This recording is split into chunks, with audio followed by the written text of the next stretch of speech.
Hello বন্ধুরা, এই ভিডিওটা রথের দিন সন্ধ্যাবেলায় করা হয়েছিল, কিন্তু ছাড়তে অনেকটাই লেট হয়ে গেল। যেহেতু আমি একদমই সময় পাচ্ছিলাম না ভিডিওটা এডিট করা।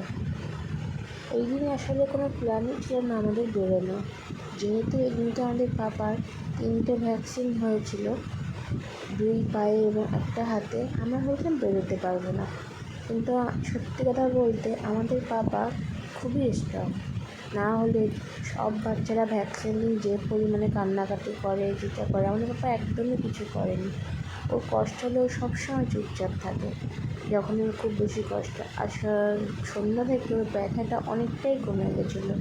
তাই যেহেতু ওর এবার প্রথমবার রথ, আমরা অনেক কিছুই প্ল্যান করে রেখেছিলাম, কিন্তু যখন ভ্যাকসিনটা হট করে পড়েছিলো বলে আমরা ভাবলাম থাক, এবারে থাক, সামনে এবার আমরা রথে ঘুরতে যাব। কিন্তু যখন ব্যথাটা কম, তখন ওর পাপাই বলবে চলো ঘুরে আসি, তা এগুলো বেশিক্ষণ থাকবে না, চলে আসবো। তাই প্রথমবার যখন রথ, তখন যাই, ঘুরেই আসি।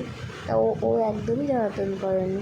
তারপরে আমরা কিছুক্ষণ ঘোরাঘুরি করেই বাড়িতে কিছু খাবার দাবার খেয়ে এবং বাড়িতে বাবা মার জন্য নিয়ে তাড়াতাড়ি চলে এসেছিলাম, যাতে বাবার কোনো অসুবিধাই না হয়।